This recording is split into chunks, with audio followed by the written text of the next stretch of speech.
नमस्ते, प्रणाम। मैं रीता मौर्य सोनभद्र से। आज मैं आप लोगों के बीच एक बहुत प्यारा सा देवी गीत लेकर के उपस्थित हूँ। अगर आप लोगों को अच्छा लगे तो हमारे इस वीडियो को लाइक करिए, चैनल को सब्सक्राइब करिए, अपना प्यारा आशीर्वाद दीजिए, प्यारा सा कमेंट करिए। मेरा वीडियो आप लोगों को कैसा लगता है कमेंट बॉक्स में ज़रूर लिखिए। नीचे यमुना का धार, ऊपर मंदिर तोहार, नीचे यमुना का धार, ऊपर मंदिर तोहार। मोरी मैया, मोरी मैया, पाँव कैसे पड़ूं दुर्गे मैया।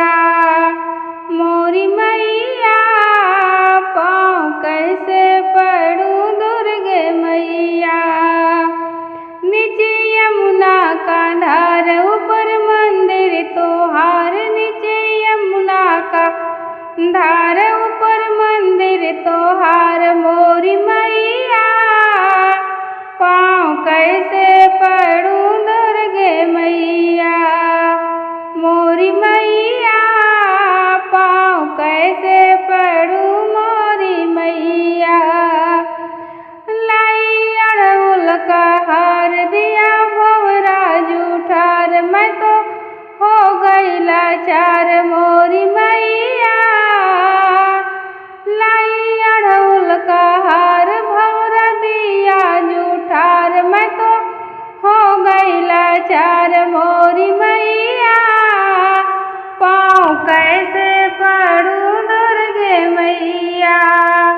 मोरी मैया, पाँव कैसे पड़ूं दुर्गे मैया।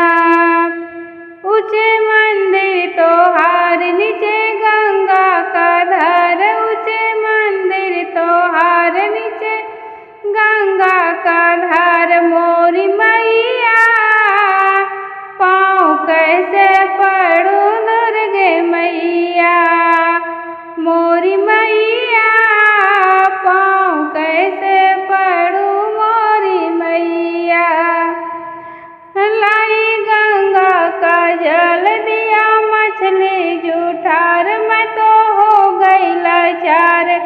मोरी मैया, लाई गंगा का जल, दिया मछली जूठार, मैं तो हो गई लाचार। मोरी मैया, पाँव कैसे पड़ूं दुर्गे मैया।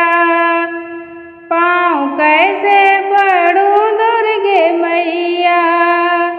नीचे यमुना का धार, ऊपर मंदिर तोहार, नीचे यमुना का धार, ऊंचे मंदिर तोहार, मैं तो हो गई लाचार। मोरी मैया, पाँव कैसे पड़ूं दुर्गे मैया।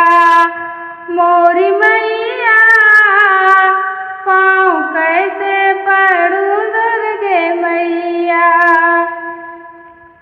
लाई गैया का दूध, दिया बछड़ा जूठार, मैं तो हो गई लाचार। मोरी मैया, लाई गैया का दूध, दिया बछड़ा जूठार, मैं तो हो गई लाचार। मोरी